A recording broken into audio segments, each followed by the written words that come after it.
Hey guys, and welcome back. Today we're going to take a look at Red Combat following the recent balance patch. But before we go into that, I'd like just to talk about the cards that have been changed and how I think they'll affect the metagame and the game overall going forward. So we'll do that first, and then when we return, we'll take a look at my Red Combat. Alright guys, so 5 cards would change during this balance patch. 2 of the major cards were hit. That some of the community was unhappy with, and there's some other cards that got changed as well unexpectedly, but we'll see exactly what's gone down. So let's start off with the Steve in the room, as he's been called. Steve, Radiant Scourge of Oversky. So nothing has changed stat-wise, cost-wise, remains the same. The only difference is now, its original gift was enemy creatures can't move or attack until next turn. Now it's enemy creatures can't move, so you can still attack. Now, I don't know if that is enough of a change to Radiance, but I did notice a difference when it was played against me. I was able to find lethal because all my creatures were surrounding my opponent's orb, and the Radiance wasn't enough to stop me. I was able to still push that damage and conclude the game. So maybe the ability to attack gives a bit more flexibility to respond to this card. It still locks down movement, but you can still attack, so positioning will be very important for the other player, rather than just, I'm going to jam Radiance and you deal with it. I don't have anything else to do. Now, I think with this change, Radiance will require more positioning. You also have to take into consideration the positioning of your enemy's creatures, because they could also still have an influence being able to attack. So overall, definitely a good change in the right direction. Will it be enough? Only time will tell.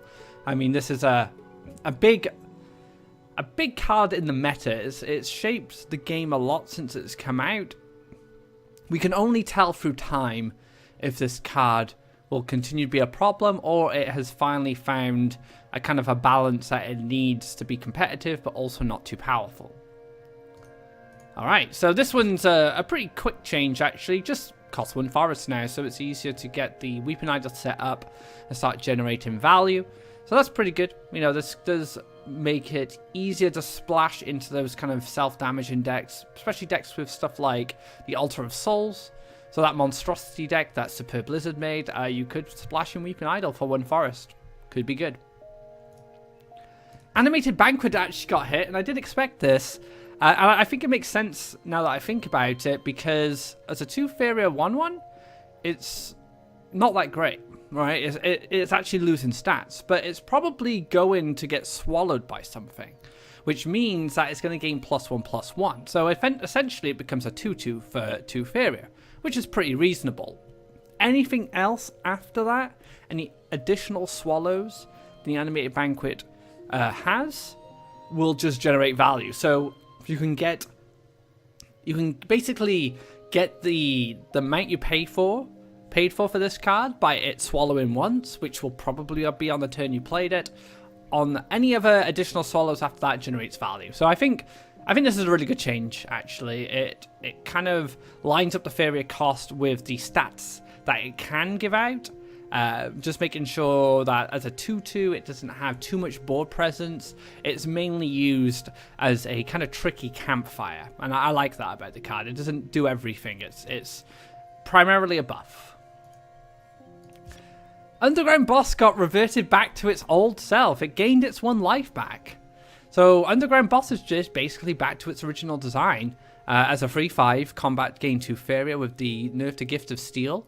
The devs felt that Underground Boss could probably return to its previous form, and we could see Red Combat making its mark on the metagame once again. And that's what I'm going to be playing today, and it's been going well so far. I think Boss at 5, definitely good. It can challenge some of the blue stuff like the Triton Warriors and the Gabrian Archons, and not be cleared immediately, which was one of its problems. 4 life wasn't very good against 4 attack, especially if you couldn't trade. So this is definitely a great buff for Underground Boss, and we'll see this buff in action for the next part of the episode. So last but not least, we have Zealous Crusader. Basically, same thing. It's exactly the same card, apart from it starts off as a 2/2, instead of a 3/3. So the idea behind this change is the devs are trying to stop tempo Zealous Crusaders being played. And what I mean by that is you basically sacrifice the long game kind of +1/+1 generation for quick early tempo by playing a Zealous Crusader as like a 4/4 or a 5/5 with charge 2 for 4 Faeria.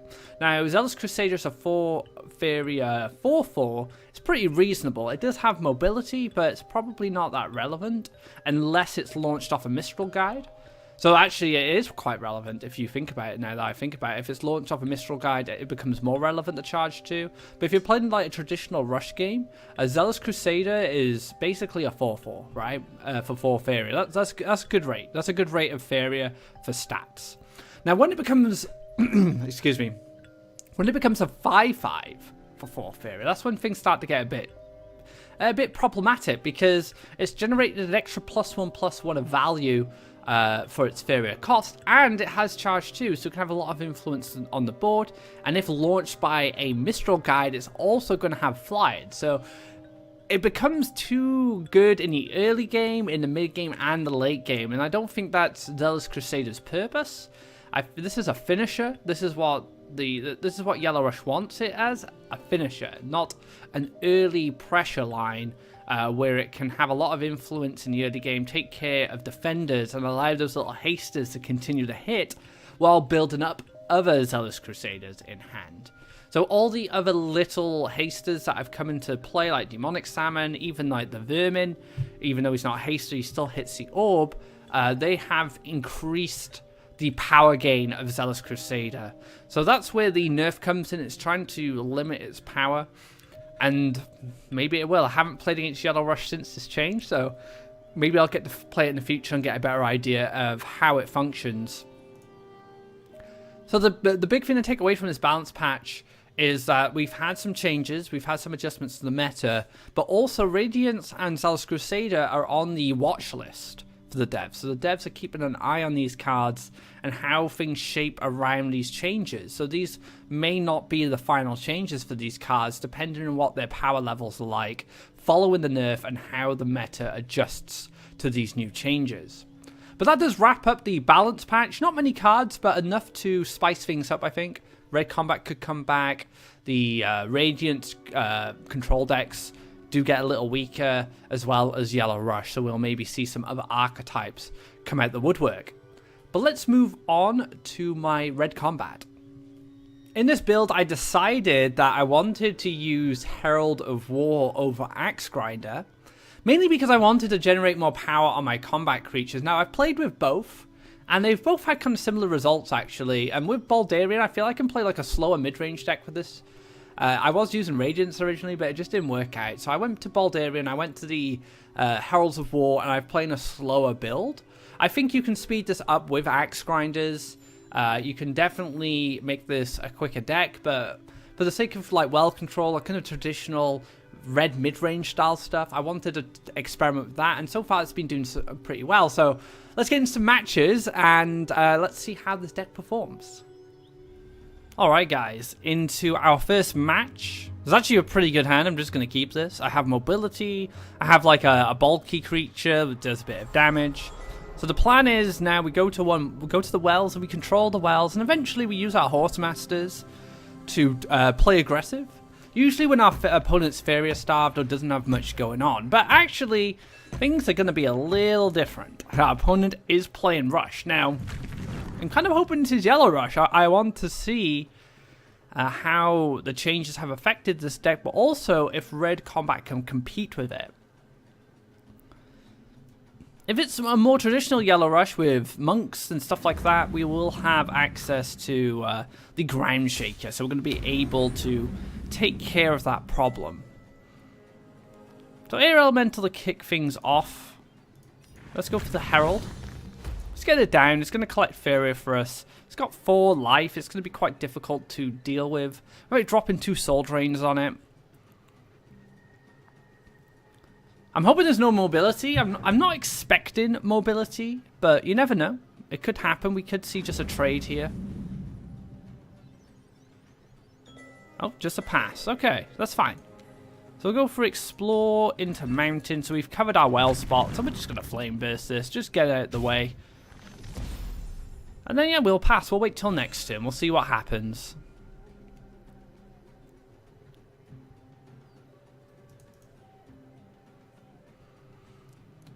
So 3 deserts so far.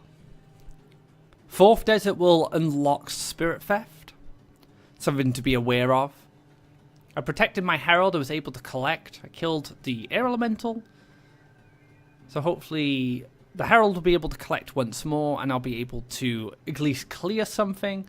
I have a ground shaker as well, so I do have ways to deal with stuff like this. Gonna go for a face hit with the wind soldier into the prayer, probably into the demon wrangler. So Cypher's Wrath would be a great pickup for me. I could go like Shaker Cyphers. Oh wow, just nothing at all. So Baldarian is a card we should build towards. But I think I can just take a draw. I'm in a pretty good spot. Baldarians are only 5 cost, and then Captains are 4 cost when it comes to mountains. Currently my hand's quite reactive, but there's nothing to react to. I think I'll just play Ground Shaker this turn. We'll just stick down a 5/6, and we'll see if our opponent can deal with this. We're collecting off both wells. We have kind of a bulky creature on the right that can start to chip away at my opponent's threats, and we also have some great combo removal to go along with these creatures if anything too big comes down.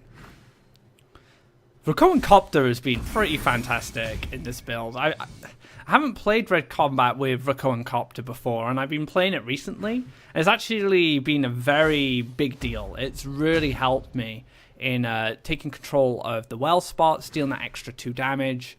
I mean, look at this. Look at this situation here. I got to kill 2 creatures with Rakoan Copter and put a 3/3 down.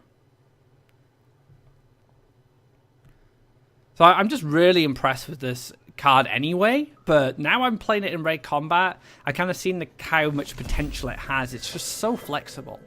Such a good card.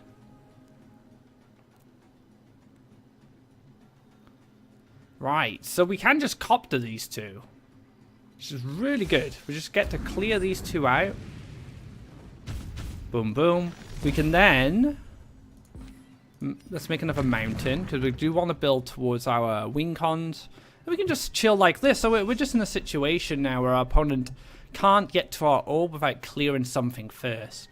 Now I do open up this land spot for potential collections on wind soldiers, but I think that's fine. I'm not that concerned. Oh, it has to use the wind gate to get the follower down. So this is like old school Yellow Rush. Takes a prayer. It's a lot of Faeria generated. And there goes the Zealous Crusader. So another Rakoan Copter.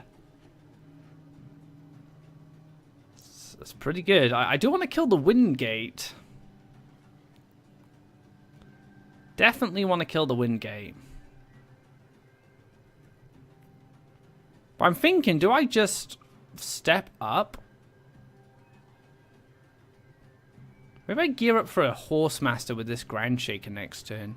I just need to decide what I'm doing with the Zealous Crusader. I think I can just block it. I think blocking it's just fine for a turn.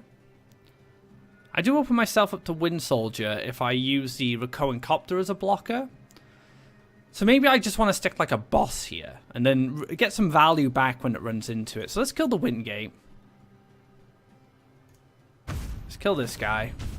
Let's play a boss here. It's quite durable. And I'm going to move this across and I'm going to +1. So my plan now is to Horsemaster this up, hit for 5, and then I can make an aggressive land and maybe start applying pressure of my own while I'm controlling the bottom side. I also get the combat trigger from the Herald, so that's even better because now the Rakoan Copter could line up. He's actually playing Nightmare. Didn't quite realize we'd see Nightmare, to be honest. So it does make my life a little sadder because now I don't have enough to copter and horsemaster. So maybe I use the flame burst. Maybe I use the flame burst instead. Go here, kill this, and then we can horsemaster here. So our opponent's on 0 Faeria. We're blocking crucial entry points for followers and monks. Could just desert here and win soldier. That is an option. Takes a draw.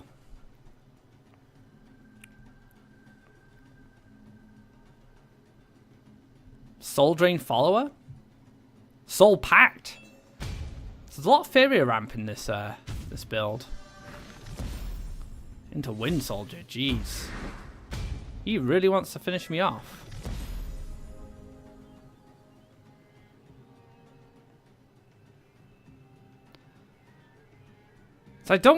So if he does have the final Wind Soldier, I'm just gonna lose anyway. So I probably just play to my out, which is trying to find lethal next turn.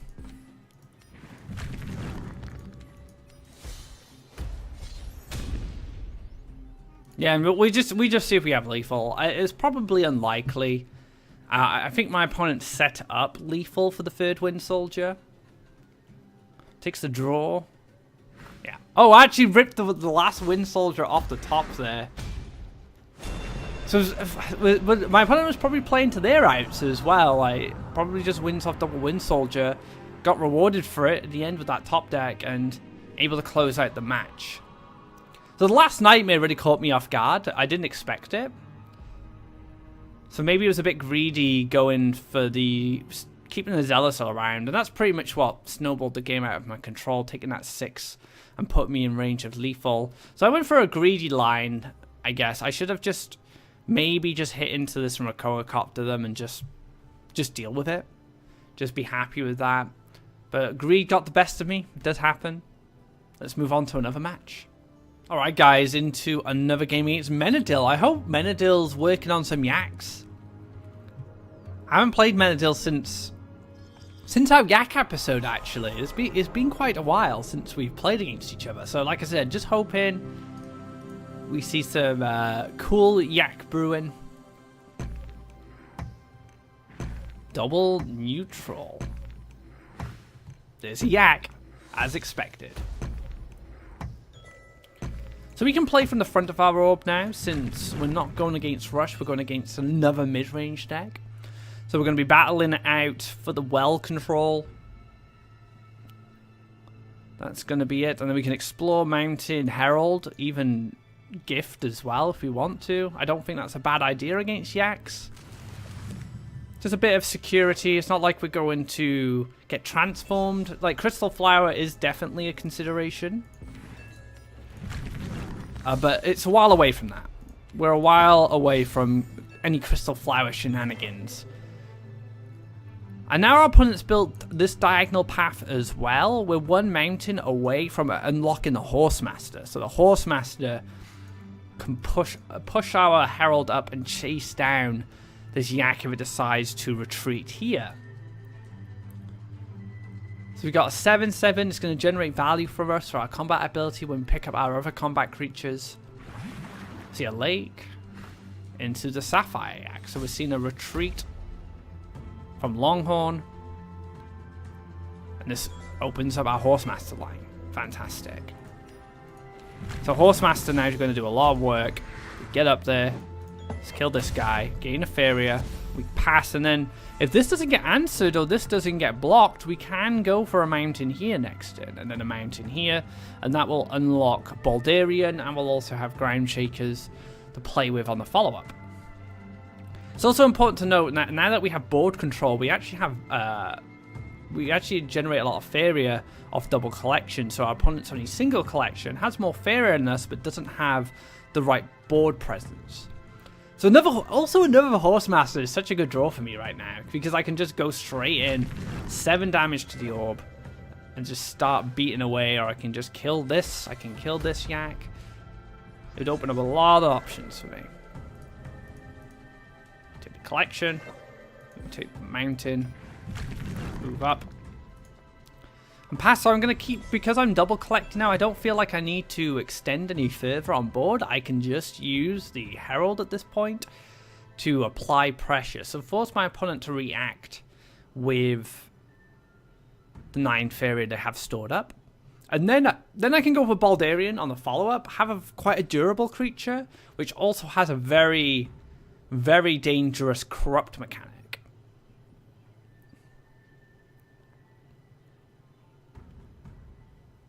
And this Yak doesn't generate any value yet. It needs to get over here. That's one thing to consider. It definitely needs to get in, maybe into this position. So we might see a desert come down here. And then the Sapphire Yak starts to generate a lot of value. Maybe this is Crystal Flower time. It's going to be an Emerald Yak. So we have the Ground Shaker to answer this threat. Into the Ruby Yak. Oh, right. So this is kind of some anti-Ground Shaker tech if you think about it. Because 1, 2, 3, 4, 5. So I'm going to deal 5 damage to myself if I go for the Ground Shaker this turn. But I think that doesn't really matter at this point.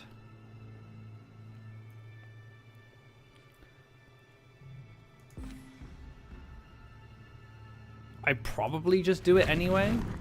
So I can kill this first. That's going to be 1, and that kind of limits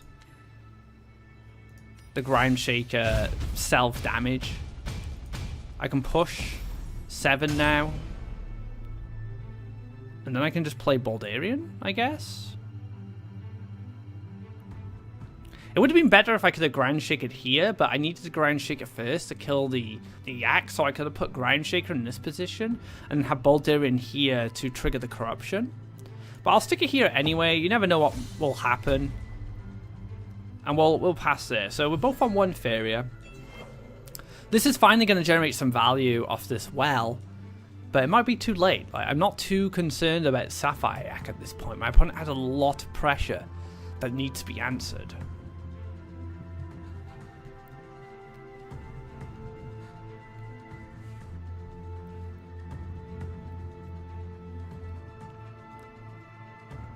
So what's the next step for my opponent? Well, I don't know what removal options are available. There may be power-ups. There was in the previous build. I think there was even Flame Bursts in the original Menadil build. So, like, Flame Bursts on this could be a thing. Might not have an active card that can deal with it. Even, like, Topaz Yak at this point. It's kind of sad, really, because it only does 4 damage to this. And then this Longhorn Yak will have to finish it off as well, leaving Baldarian to kind of do what it wants. Okay, gonna move back. Moves back again.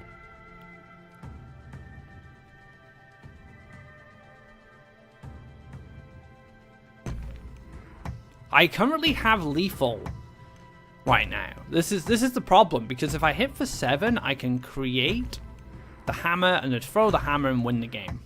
So has to go for the Topaz Yak. Does take the value. Goes for the famine. Generate more damage. Also knocks off the shield. Another damage.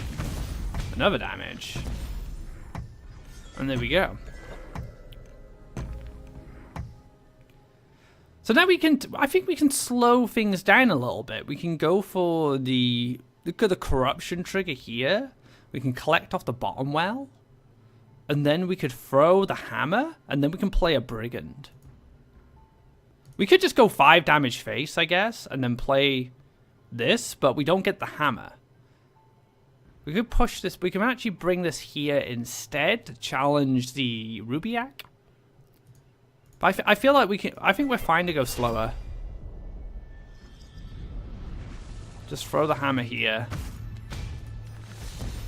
And we get a lot of triggers. A lot of triggers on the brigand. And now our opponent's Faeria Starved can collect off the left hand well, but does have to respect that I still have creatures on the right side that's going to apply pressure.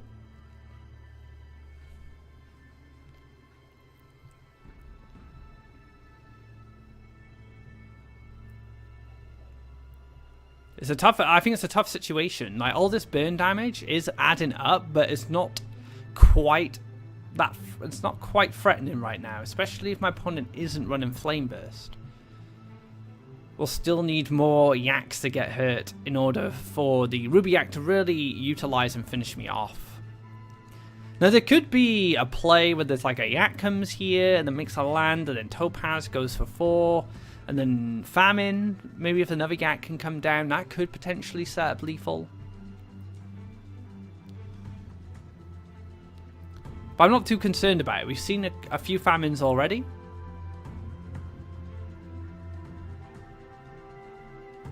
It's a tough turn. I think it's a tough turn. I don't know how you respond to this. I don't know what the options are. Maybe like a Shepherd would be quite good. You could Shepherd across, kill the Brigand, but it still generates value for me. I get to clear 6-3 and gain 2 Faeria back. So just going for the 1-1. And there's a Ground Shaker, so I can Ground Shaker, but does a lot of damage to me. So I need to be aware of that. So let's take a draw instead. Interesting.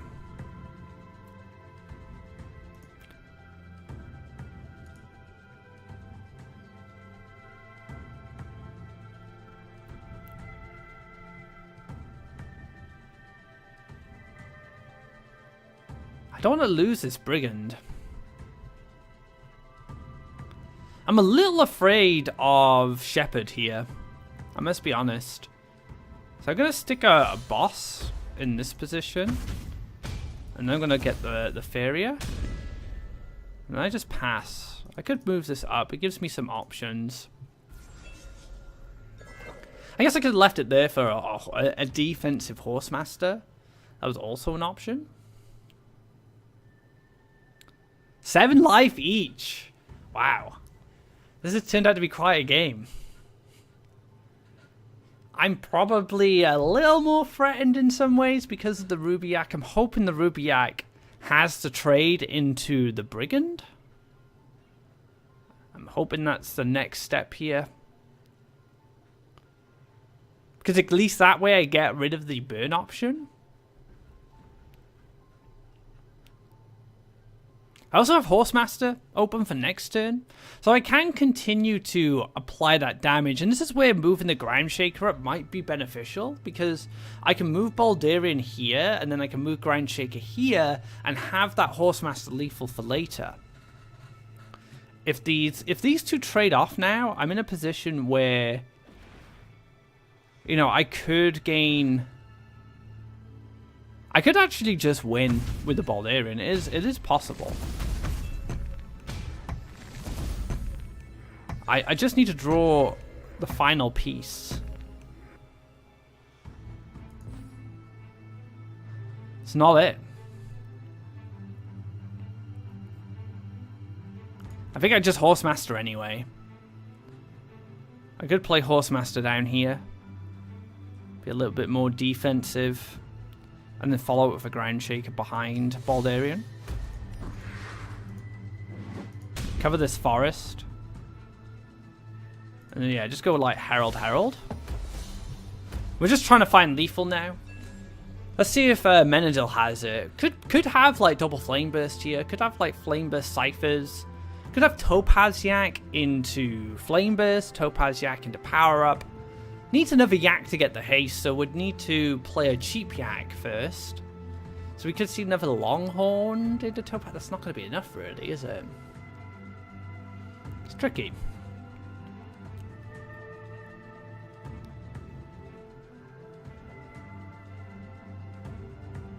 I don't think there's an answer. Double Herald should definitely secure my lethal.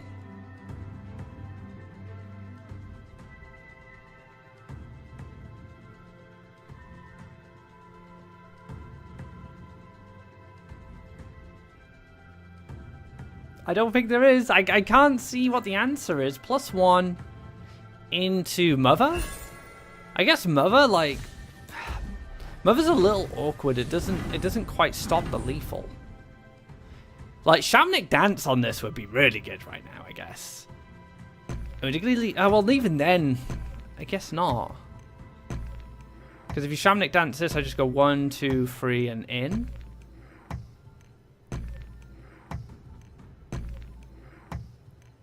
and a heal. But that still isn't going to be enough. I can just run this here, scoot across, 4 and 4. And there we have it, there's a win. So Mother was the answer, but not the correct one, unfortunately. Taking the win off the Yaks. Nice to see Menadil still repping the Yaks. Good game, dude, if you're watching. Let's move on to our next match. Alright guys, into another game. Baldarian, we don't want to see you. Brigand, we don't have any real turn 1 play, so that's a turn 2 play, that's fine. We could keep the Flame Burst as a removal option. So let's just throw away the card and get it straight back. Let's throw away the 1-off and get the 1-off back.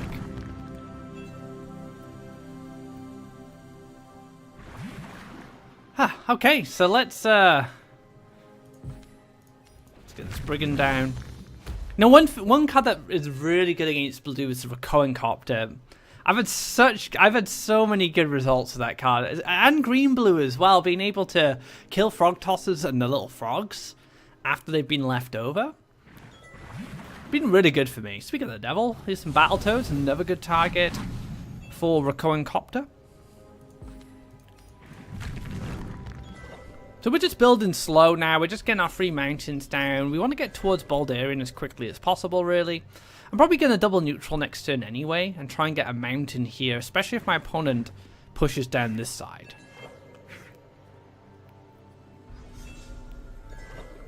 Yeah, so we're going to double neutral, for sure. Then we can drop a boss defensive, so we can play defensive. Maybe we stick it here. I guess we stick it here. And then we can just slowly push this up. I guess we can Flame Burst this frog. So this has to jump down.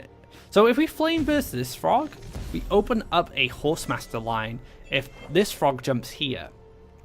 So I'm giving myself that option. So I collect off here, I can mountain, Horsemaster from this position, go up, kill the frog, generate some Faeria back from the combat trigger. Brigand will also be in a pretty good position to start applying pressure.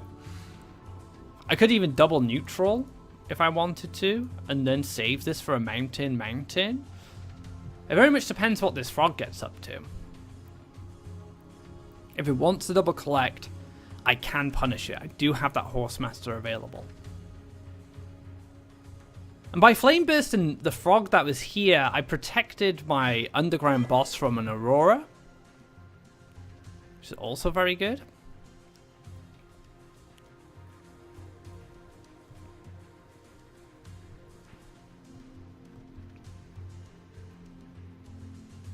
Lake Aurora? It's gonna Aurora anyway, so my opponent didn't get the opportunity to Aurora on their own terms. I forced the Aurora in another way, which can be quite useful. So we can collect. I'm going to scoot this back. I'm going to drop layer here. Let's back up. And I'm going to mount in here and stick another Brigand down.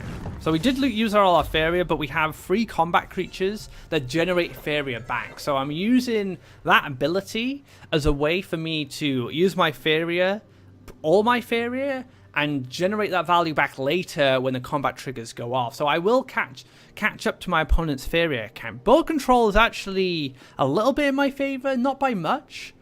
My opponent has 4 things, I have 4 things, but I have the Death Touch that kills this, I have the combat triggers which generate value. So my board presence is better, while my opponent still has a lot of Faeria to work with, but I'm hoping to generate that value back with the combat, so that will happen eventually.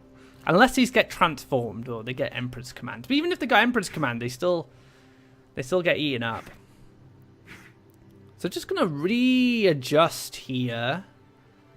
Protecting the 6/6. So the 6/6 has a wall of little frogs around him. Goes for a wave crash. Into a desert. Wow, okay. So wave crash is something I can't really deal with at this point. But I can still move here and generate value before this dies. So I go like neutral, neutral. Hit into this, and then maybe play Ground Shaker in this position. Or maybe I push down here with Leia. Yeah, okay, let's do that. So let's do it this way.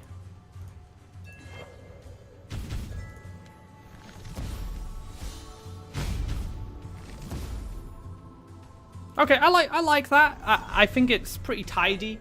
My opponent goes to the clear on the Ground Shaker. That's fine. I can finish it off with the Brigand and generate that Faeria back. If the 6/5 takes value here,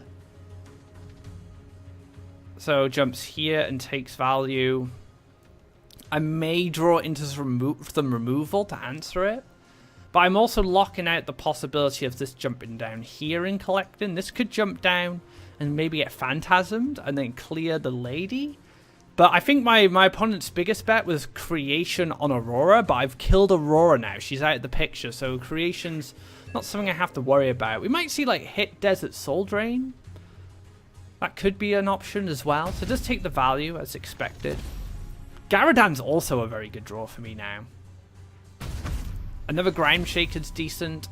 I could play a defensive Ground Shaker. So just going to block my collection. So Ground Shaker, Garadan. Oh, goes with a Frogify. So Baldarian should be pretty safe. And goes for a defensive Colossus. I like all this defense. It's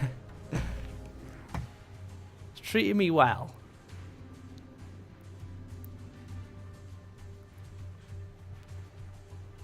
So I think I should dig.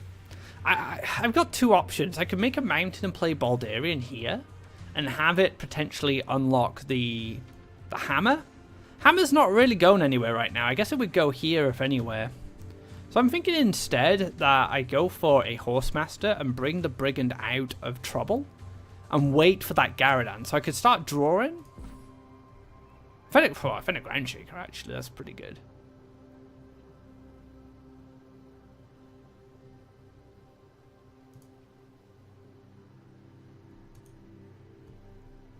You know what, I don't mind waiting. I don't think there's a rush to play Ground Shaker at this point. It kills a 7-1, but the 7-1's not really in a position to do much. So we're just gonna backpedal. We're gonna go into our own defensive play, looking for an opportunity to utilize the removal in the deck to finish off some of these creatures. So like Garadan's really good. If I picked up Cypher's Wrath, I could Ground Shaker Cypher's Wrath. Dickleton's joined as a spectator. Interested in what I've got going on. Cap 10.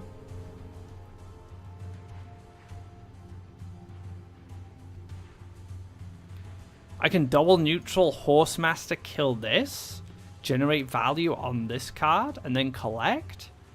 And then I could probably Ground Shaker and finish this off. I like that. Is there anything else I could get up to? So I could still go for draws. I could still try and find a Garadan at this point because I'd be able to play it. But if I don't draw a Garadan, I don't get that value. But I'm going to go for the value here. It's pretty much guaranteed. So, yeah, I think that's fine. So where do we want this Horsemaster to be? I'm probably going to play Ground Shaker here. So let's Horsemaster here. Take the value. We can move this back, and then we can Ground Shaker. So the double, my opponent still has the option to try collect, but I should kill this frog. And I'm also pushing the Wave Crash Colossus in range of a Cypher's Wrath, another Ground Shaker. There are a few options that I could use to defeat this, and there should only be one left. And that's also really good. So I'm glad that we don't have many more to deal with going forward. So it goes to the second desert. So this could be Twin Souls. Generate a bit more value off the boss. So the boss got 2 combat triggers off. So essentially it costs 1 Faeria. Flight of the Mantas. Flight of the Mantas. So really punished by Garadan. My opponent will get super punished. So we should definitely draw for Garadan now. We find Ground Shaker, that's fine. So we can take the clear here, go for the Ground Shaker to finish off this. I could even play Ground Shaker here to block Collection on the left. And then I can just kill this Manta. And then Flame Burst this. That's pretty good. I like it. So yeah, let's do this. Kill this Manta.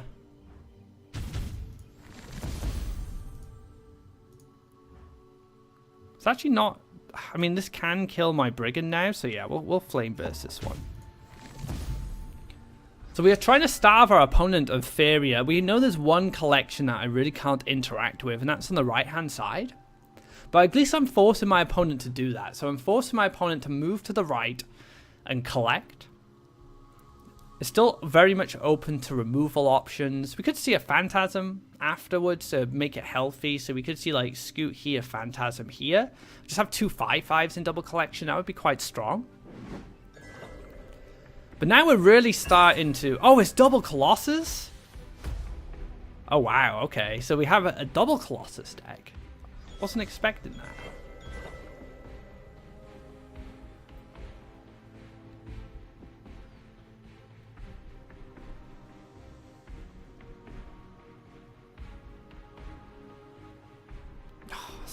This is a tricky turn. I guess I draw for a Cypher's Wrath, and then I Cypher's Wrath this, and I play Herald. Oh, Cypher is also another option.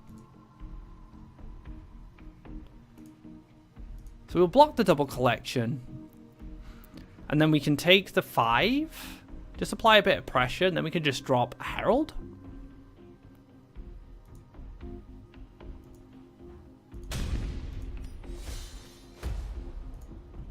And Herald will... So what Herald's going to do for us, it applies a bit of pressure, which is always great. But we also generate power-ups for Captain. So Captain will be pushed up to a 4/8, which will be out of range of the Colossus as a 7/7. So that should help us out. We'll be able to just jam Captain down next turn, and then start drawing those Gift of Steels and start causing problems that way. I don't really mind if the Horsemaster dies at this point. He's kind of done his job. He's collected. We had the mobility from him. He's currently blocking double collection on the Manta. That's fine. I'm expecting this Colossus to clear the Ground Shaker. It's just the follow-up plays I'm unsure of. I'm unsure of what's next. Oh, God, Spell Wheel. Oh, dear. Here we go. Aurora. Aurora this. Clear, clear. For Goro? Pay 0, draw 2 cards? To play a 5 cost to draw 2 cards? And gain 2... So, paid 0, drew 2 cards that drew him a free cost that drew 2 more cards. Lovely. That's exactly what I want to see.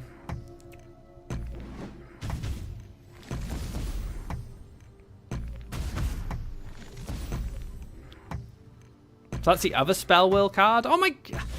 What the... This was a ridiculous Spell Wheel. No, actually that might be the Spell Wheel. That might have just been a draw. So sad. I was like, I was pretty certain I was winning up until that point. I guess now I could go for Baldarian. Like I could clear Ciphers. +1 Baldarian. Oh no, I don't have enough. I won't be able to. So I guess I go Captain instead. We can get a last land down for Baldarian. Make sure this can get a face hit. I wish I'd moved this up now.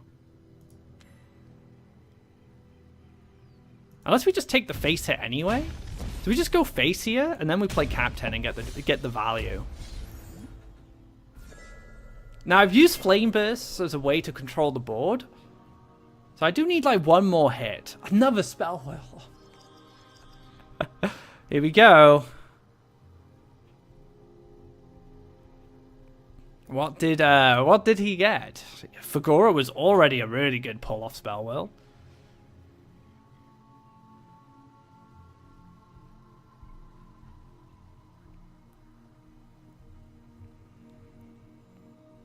As you can tell, I'm not a big fan of Spell Will.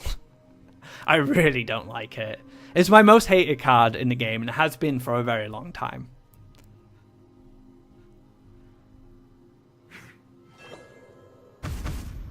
So get another combat value there. Goes for the double collect. Desert. Defensive Colossus.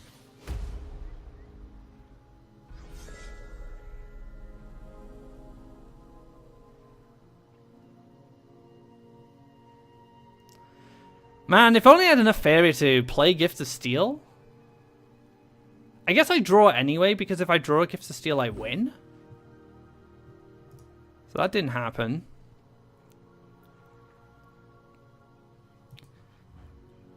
Oh, maybe I just +1 there. Installing updates. And then I Gift of Steel this. Setting this up for a Cypher's Wrath kill. Or maybe I just Gift of Steel this. I play into Frogify quite a lot right now. So if my opponent Frogifies this, steps across, clears this, jumps and kills the frog, it's not great. So I think I just pass. I just wait. We'll see what happens.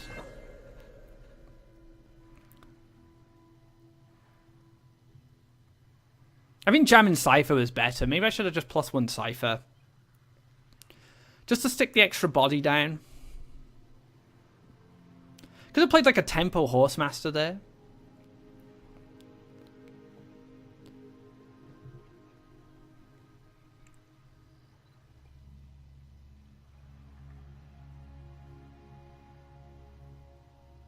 There are 3 Spell Will cards remaining. Commander. Flight of the Mantis is drawn. Clear. I don't think that's it. I don't think he has enough. I don't think the Frogify was fine. And there we go. Victory in the bag. Whew. That was a tricky one. Oh, but good game. Nice to see some blue-yellow double Colossus being played at the top end of ladder. Very nice. Good game to you. Let's move on to our next match. Alright guys, we're going to wrap things up with this match against Rundong. That was a bad mulligan. Didn't really draw anything good, but Garadan in the right matchup could be a fine turn-free play for us. Rundong kicks things off with a disconnect.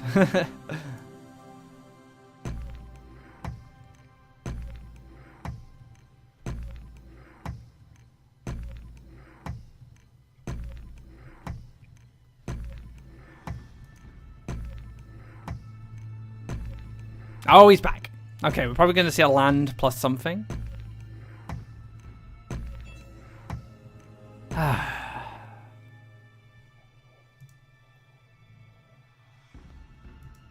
was a mistake. To be fair, my hand is pretty bad. He did miss a land this turn, so he essentially threw player one side over to me. But I think Rundong has the skills to come back. Well, we'll see. We'll see what happens.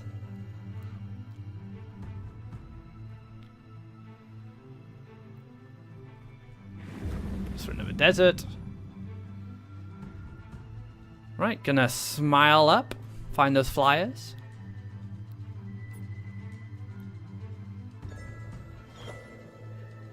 Quite happy to get in between the wells here. Start generating our mountains. Take full control of this side. As a flyer deck, Rundong might just go over to the right now and just get a land here, get a flyer down and just move it slowly. Oh, it's going to be green. Weeping Idol. Okay. Annoying Gnat. All right. And Doomgate.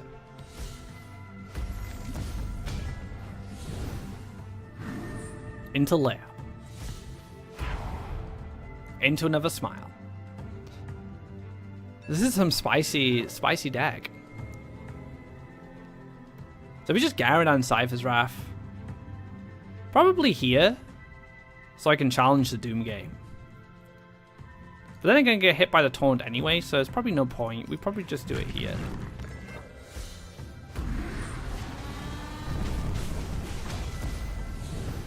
Right behind. So this Nat hopefully won't have too much influence in this position as a 1-1. I think Garadan's should be safe. Mostly safe.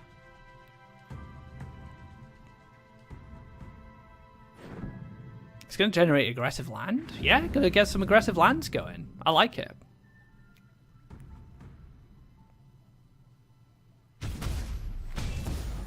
Generate an extra Faeria.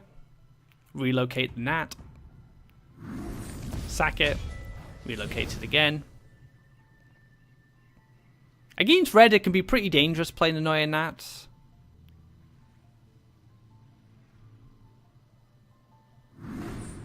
Into an assassin. Okay.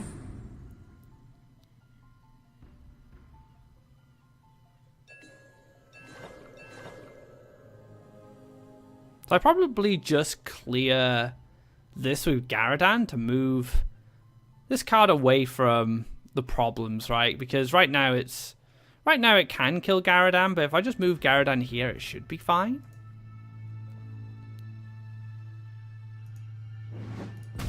And I can just double neutral across.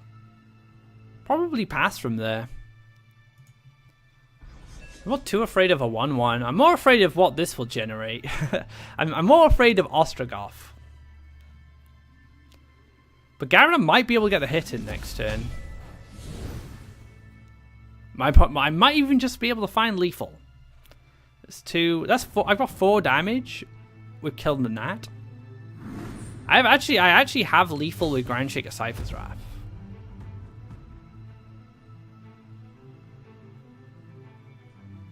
Soul Pact. Probably going to play Radiance.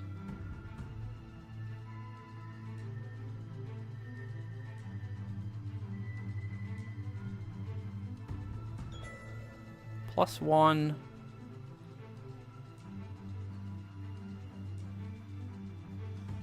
Hits me for 1.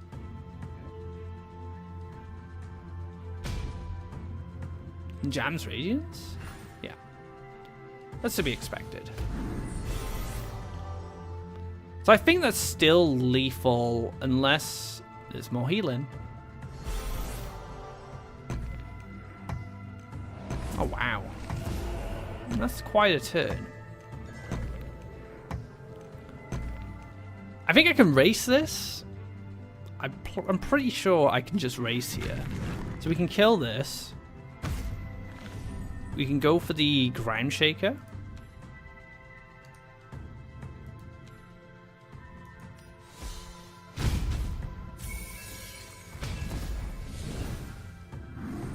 Am I fine with that position?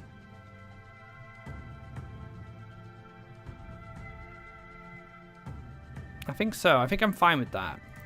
So I've got 8 damage to... Yeah, so I have lethal. If there isn't any more healing. Takes 2, puts it down to 10. Cypher's Wrath does 4 damage against the Nat. Get the 2 damage from the Cypher's Wrath, and we get the 2 damage from the annoying Nat's ability. Last words. We also have 3 damage we can put onto Grandshaker if we need it.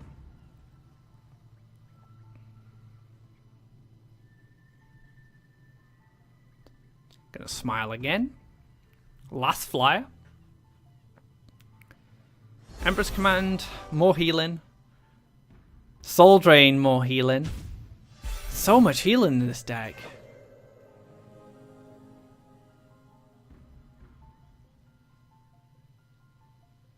Huh. That's going to be 4 damage. We might have to see where this Nat goes. This Nat might determine if we can win. Let's see. 4 damage. And then if we Grandshaker, we do another 1, another 2, 9. I don't think it's enough.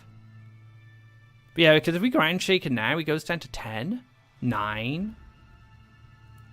I need 4 more damage, so I'd need the Gnat to show up somewhere, and I'd need like another Cypher's Wrath.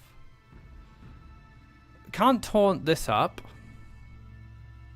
I can gift for 3 damage. So that puts me at, that does 8. 9, 10. So I could, like, if I drew Cyphers, and then this bounced near the Herald, I would have been okay. I guess we can see where this goes. So we want this, we want the Gnat to spawn here.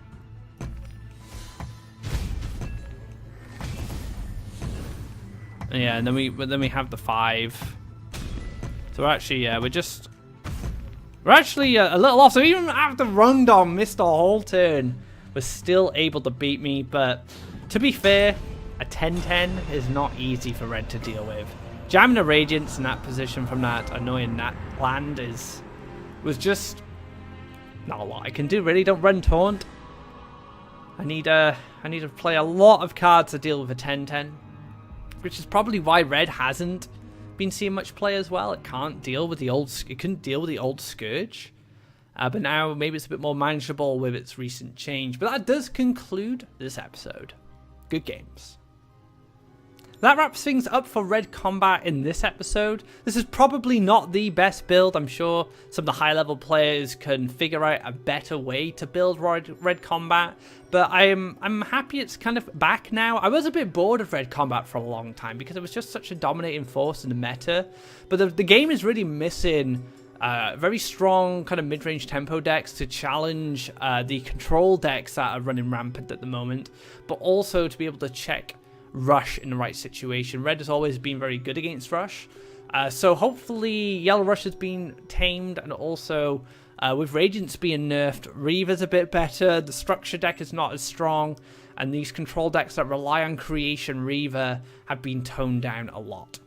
If you like this video, be sure to give it a thumbs up. If you haven't already, drop a subscribe to keep up to date of when our content goes live. Last week, there was quite a few decks I took a look at. I've just got to double check to see exactly what was I looking at now. Oh, how could I forget? We have the combo OTK Vermin deck, which I piloted really poorly.